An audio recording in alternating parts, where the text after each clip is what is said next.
por acá mismo donde vamos caminando, pasaba una calle del pueblecito que había acá. Había casas por este lado y por el lado izquierdo también.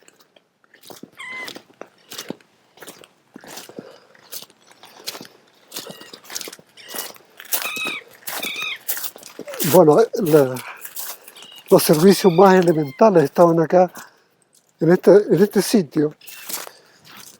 El pueblo llegaba hasta un poco más allá de la iglesia. La iglesia en realidad ocupaba un lugar central. Había un pequeño espacio más abajo de la iglesia. En parte se ha conservado. Está en una parte poquito más alta, donde está la iglesia y la casa que se ve detrás de ella, ¿no? Que es de un vecino que tiene tierras acá y que el año pasado se dio también una parte de su terreno para ampliar el espacio del cementerio.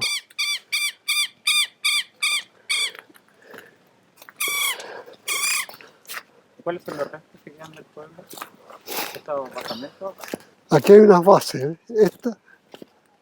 Esa base eran de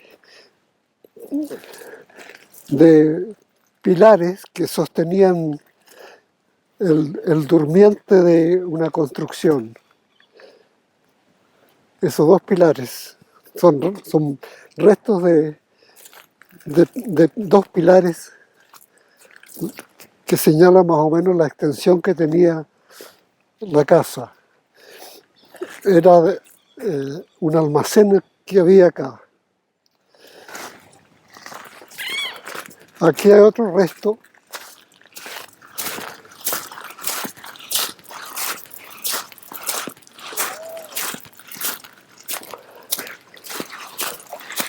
La escuela estaba aproximadamente un poco más allá de este edificio, de esta construcción, a ese lado.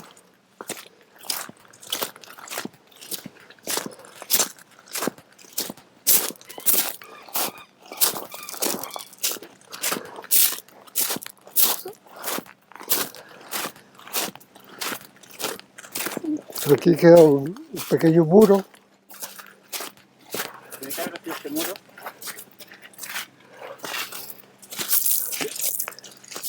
Detrás de ese muro había otro edificio eh, también dedicado al comercio, me parece. No recuerdo bien. Pero había un servicio de correos también. A lo mejor era este. Es probable que haya sido ese.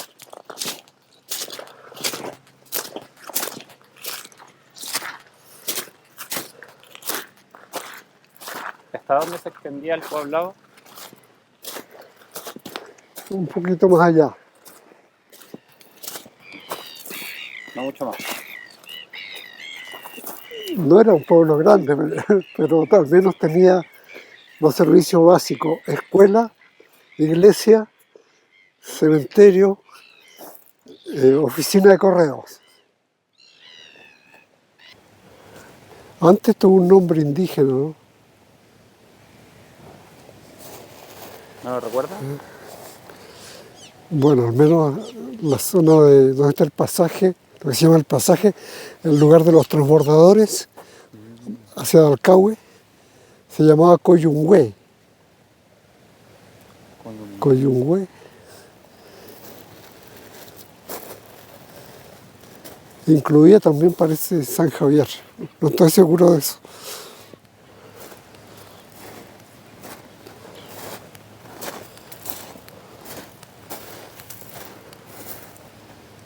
¿Esto lo ha provocado el maremoto o el terremoto, esta destrucción? Bueno, el terremoto produjo destrucción de casas, mucha destrucción material y, y luego el maremoto, con subida significativa de las aguas, seguramente llegó hasta el nivel del cercado, de- al menos.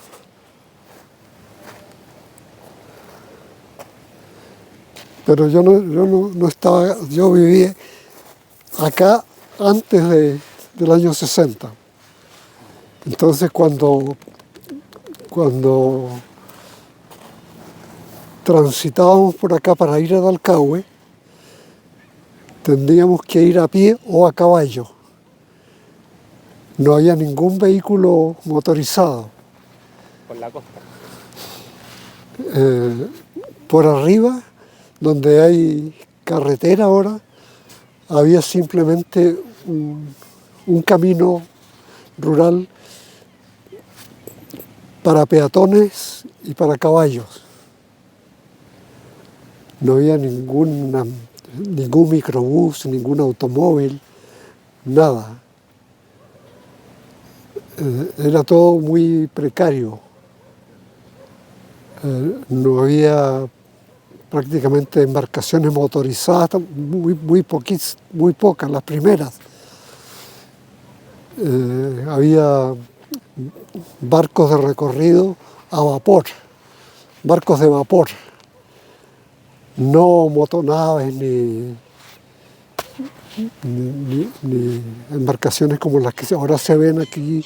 Los pesqueros eran todos botes de veleros, chalupas, a remo o de remo o de vela. Y las embarcaciones más grandes eran lanchas veleras y goletas, que eran para cabotaje, es decir, para traslado de pasajeros y carga en un mismo, en un mismo barco. Subían pasajeros que a veces tenían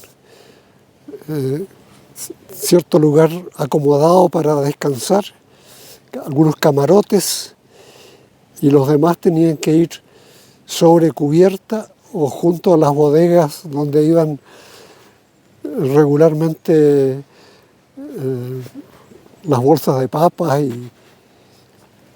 y animales, especialmente animales vacunos y ovejas para el comercio hacia las ciudades de Ancud y Puerto Montt especialmente.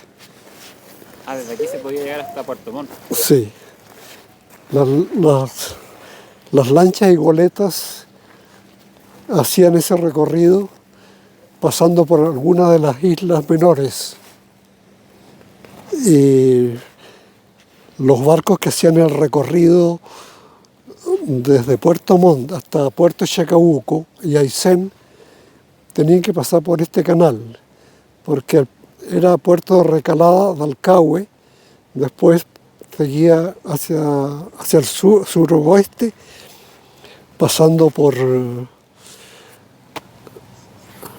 la isla de Lemuy hasta llegar a Castro, y de Castro después continuaban hacia el puerto del sur, de Mar Sur, como Quellón, Melinca, hasta llegar a Puerto Chacabuco.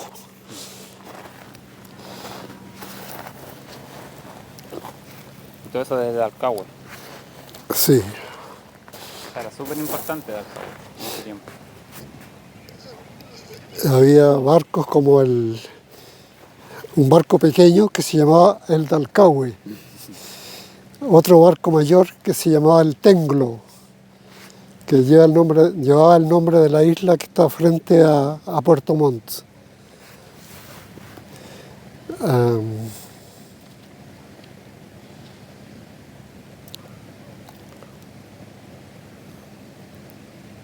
Después vinieron las motonaves mucho más tarde, hacia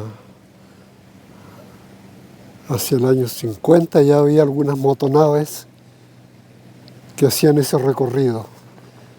Los barquitos a vapor, barquitos de vapor, como el de Alcahue, al Tenglo, ya fueron al desguace, es decir, terminaron su ciclo de vida y fueron desarmados o quedaron como chatarra a orillas del mar.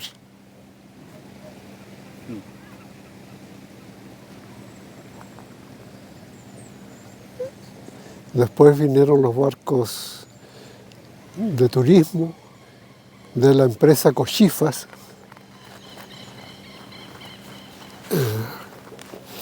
Cochifas fue un hombre de mucho dinero, pero que empezó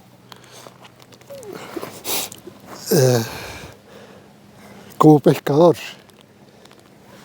Cochifas era un inmigrante de origen griego que contrajo matrimonio con una isleña de Butechauques y la familia tuvo varios hijos y el mayor, el padre de esos hijos, salía con todos sus pequeños en un chalupón a vela y remo a pescar. Y llegó a ser una gran fortuna y uno de los hijos, que era Constantino Cochifa, fue el constructor de los Escorpios, que son los barcos que hacen el recorrido turístico desde Puerto Montt hasta Puerto Chacabuco, en Aysén. Ahora todavía siguen en esas tareas de conducir turistas, pero los descendientes. No sé si la esposa vive todavía, pero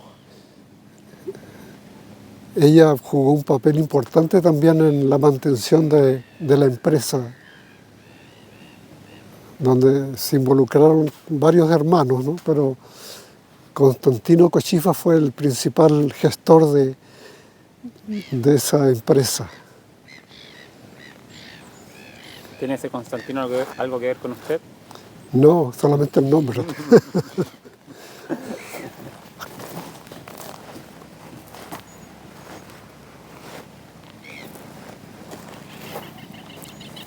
¿Qué le pasa a usted cuando ve que aquí ya no está el pueblo?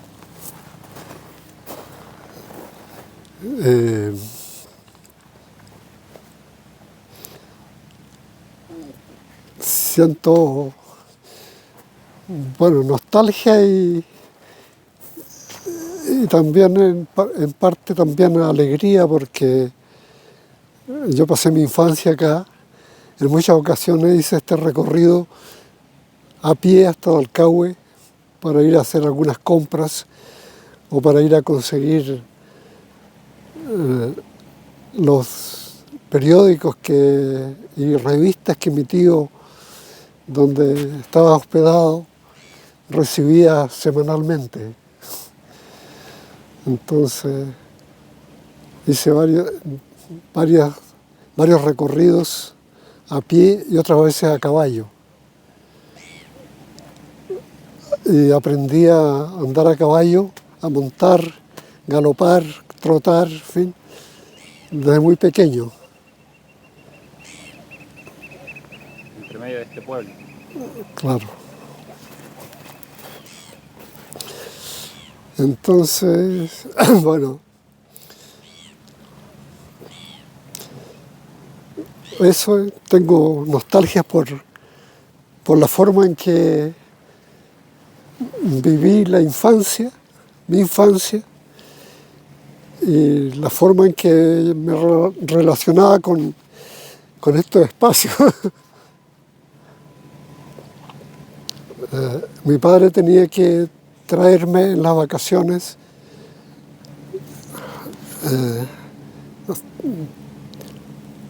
bueno, traerme y llevarme hacia Boygue,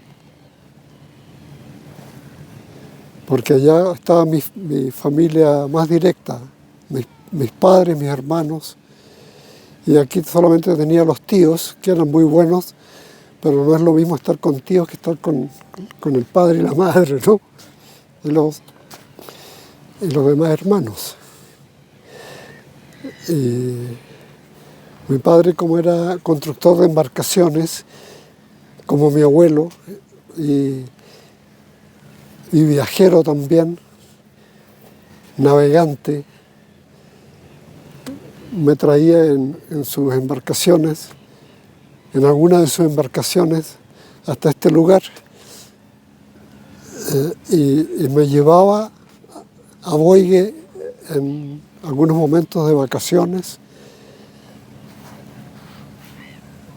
de manera que también la navegación por estos canales me fue bastante familiar. ¿Cómo eran esas embarcaciones? ¿Me tuvieron a verla? ¿Cómo?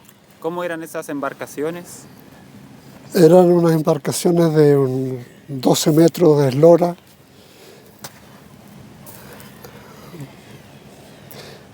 con una vela cangreja y dos foques, que son las velas triangulares que van en la proa de la embarcación. La vela cangreja va con dos botavaras, una superior y otra inferior, y se mantienen izadas esas velas mediante drisas especiales, una drisa que va en la botavara superior, en la parte del cangrejo, que son dos patas, digamos, que sirven para deslizar la vela hacia arriba o hacia abajo. Allí llevaba una drisa que se llamaba la drisa de boca, y la otra drisa en la punta de la botavara superior para izar la vela y bajarla también. ¿Y hacia dónde hacía usted ese recorrido? Y también un cable de escota para manejar la botavara inferior y regular el viento que correspondía según la inclinación de la nave, ¿no?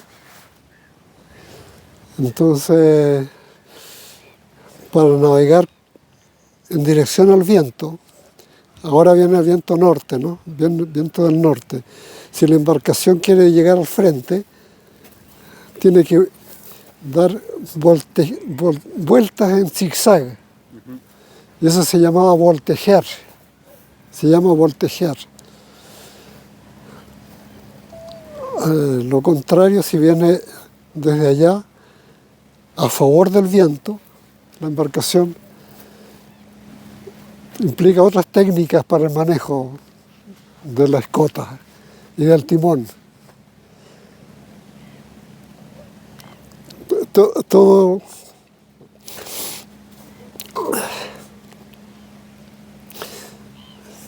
Todas esas formas de navegación yo las viví de cerca. De cerca, porque me acercaba a la caña del timón, que es el instrumento para guiar la embarcación velera, según de dónde venga el viento. Entonces, dar escota, soltar la escota, apretar la escota, orzar la nave. Son términos que se usaban y se usan todavía en algunas zonas donde hay restos de lanchas veleras. Pero aquí en estos canales ya no hay prácticamente. De vez en cuando pasan algunas lanchas veleras que vienen de otras islas menores. Hace unos años se hacía un recorrido también de lanchas veleras chilotas a manera de regatas,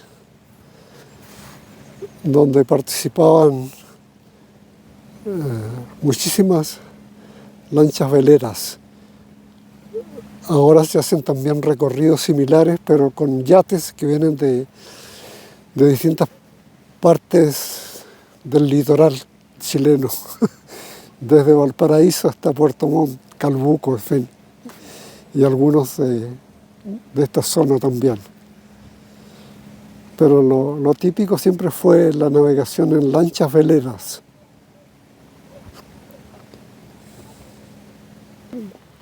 Había oficinas de correos en varios pueblos, en varias islas. Y para trasladar la correspondencia de una isla a otra, existía el oficio del valijero. El valijero era un empleado de correos que trasladaba la correspondencia en unas bolsas que iban selladas hasta el lugar de destino.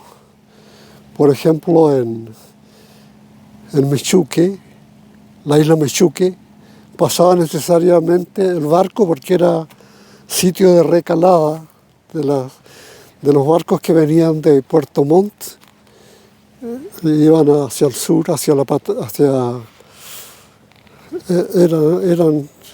era punto de contacto con la gente que viajaba hacia la Patagonia también. Entonces, la correspondencia que llegaba de Mechuque para ir a Butachauques era llevada por dos valijeros. Uno que vivía en la isla de Añuhue, que era don Carmelo de la Cruz. Él llegaba hasta Mechuque para buscar la correspondencia que tenía que llevarla a Boigue, que era la otra isla vecina. De Boigue a Butachauques la llevaba otro valijero que se llamaba don Ricardo Ulloa. Él entregaba la correspondencia en Butachauques en una oficina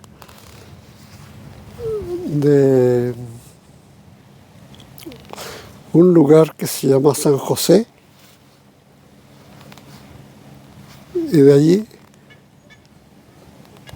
el encargado de la oficina de correos de ese lugar distribuía por tierra la correspondencia hacia otros puntos de esa isla, que es una isla bastante grande, hacia Metahue, por ejemplo, hacia Conev, hacia el islote de Aulín, y así se distribuía la correspondencia. O sea, había distribución por mar y por tierra. ¿Y cómo era recibir una carta desde la isla de Boigue? Bueno,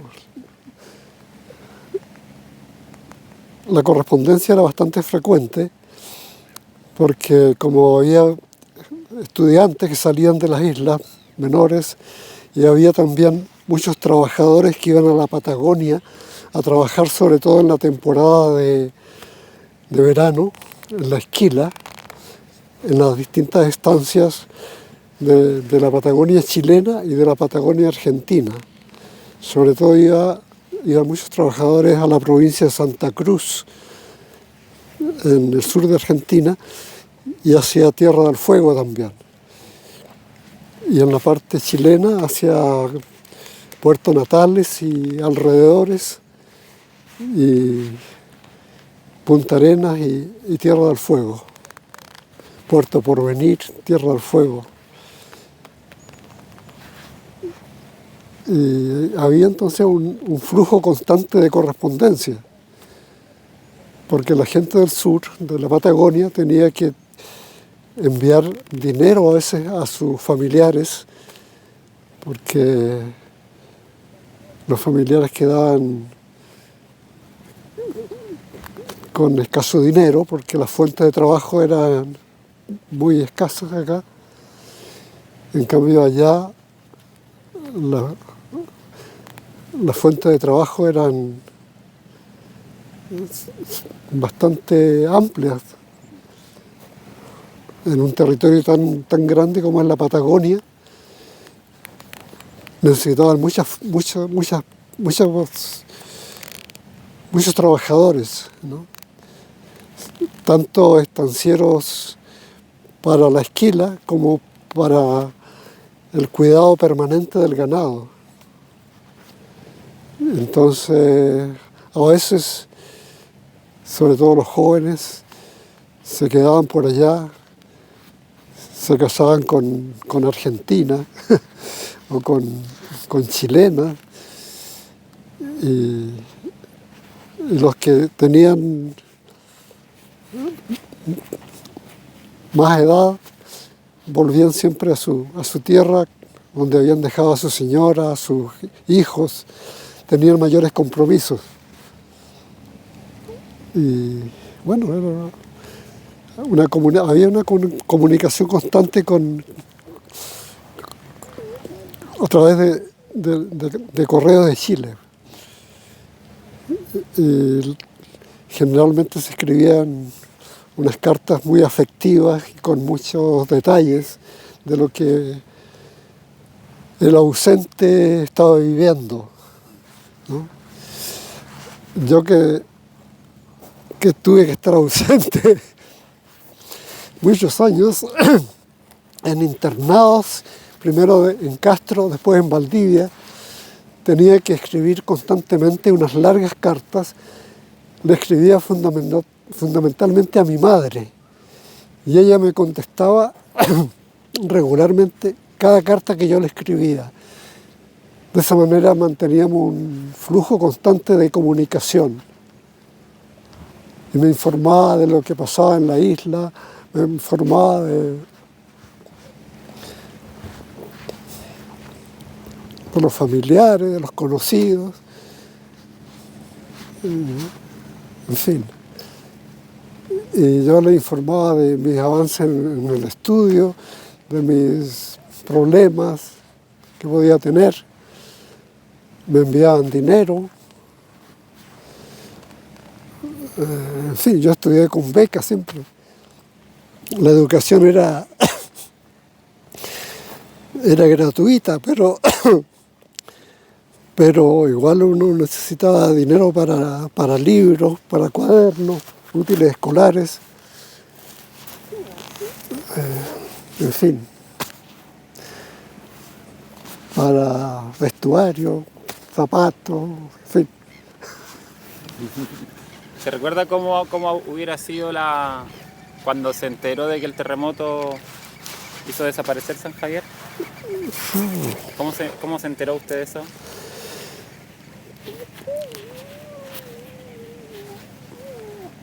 Por cartas.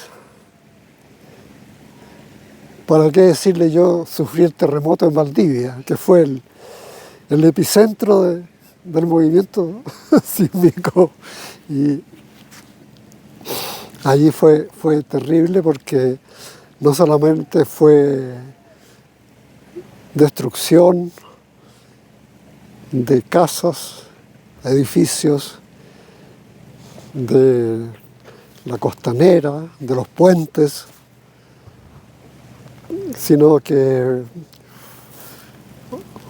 hubo una subida de las aguas enorme, con destrucción también, porque ese río se desbordó por todas partes, subió el agua de mar, arrastró con embarcaciones del puerto de Corral, ahí desaparecieron los pueblos pesqueros, Amargos, San Carlos, gran parte de Niebla al frente, de la isla Mancera también, y arrastró barcos grandes, incluso el Canelo. Había un barco grande, mercante, que se llamaba el Canelo, quedó hundido a medio camino entre Corral y Valdivia, un poco más cerca del punto de partida, sí, pero de todas maneras quedó a medio camino con la proa inclinada y la popa hundida.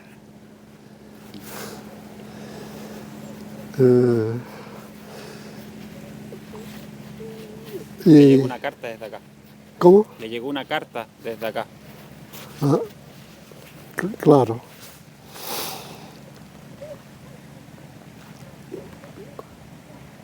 Bueno, fue inmenso. La destrucción fue enorme. Y después, en el caso de Valdivia,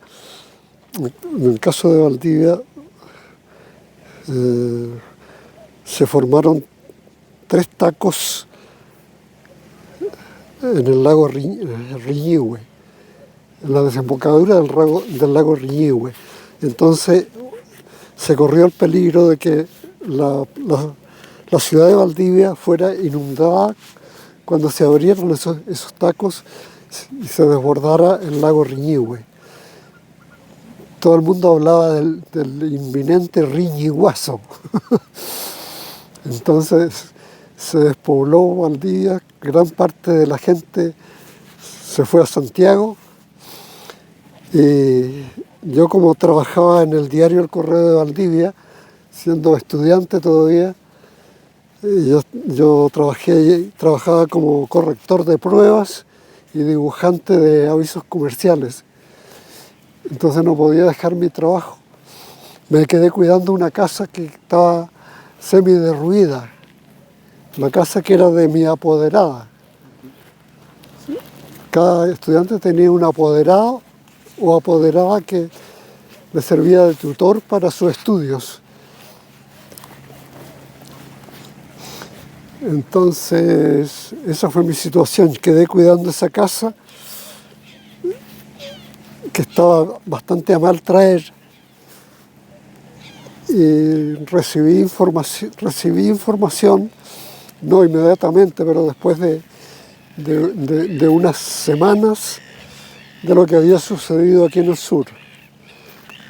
La casa de mis padres se mantuvo, no le pasó nada, por suerte, estaba bien construida, y donde vivía, donde había vivido antes,